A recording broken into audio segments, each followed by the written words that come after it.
আজ শান্তির রান্নাঘরে রান্না হবে মাছের মাথা দিয়ে কচু শাক। প্রথমে কড়াইতে কিছুটা পরিমাণে জল দিয়ে দিয়েছি কচু শাকগুলোকে সিদ্ধ করে নেওয়ার জন্য। জলটা যখন গরম হয়ে গেছে তার মধ্যে কচু শাকগুলো দিয়ে দিয়েছি। আর এদিকে আমি মাছের মাথাটায় কিছুটা পরিমাণে লবণ হলুদ দিয়ে মাখিয়ে নিলাম। কড়াইতে কিছুটা পরিমাণে তেল দিয়ে দিলাম, তেলটা গরম হয়ে গেলে মাথাগুলো দিয়ে দিয়েছি।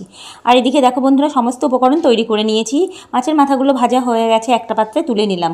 কড়াইতে আবার কিছুটা পরিমাণে তেল দিয়ে তার মধ্যে শুকনো লঙ্কা, তেজপাতা, পাঁচফোড়ন দিয়ে কেটে রাখা পেঁয়াজ, রসুন, লঙ্কা দিয়ে দিয়েছি। দিয়ে মাছের মাথাগুলো, ভেজে রাখা মাছের মাথাগুলোকে পেঁয়াজের মধ্যে দিয়ে দিলাম। দিয়ে ভালো করে কষিয়ে নিয়ে দেখো বন্ধুরা, এদিকে সিদ্ধ করে রেখেছি কচু শাকগুলোকে তার মধ্যে দিয়ে দিলাম। দিয়ে নাড়াচাড়া করে কিছুটা পরিমাণে লবণ হলুদ দিয়ে একটু চিনি দিয়ে ভালো করে নাড়াচাড়া করে দেখো আমার কচু শাক রান্না কমপ্লিট হয়ে গেছে।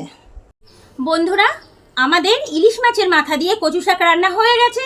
আসো এবার মাকে খাইয়ে দেখি কেমন হয়েছে।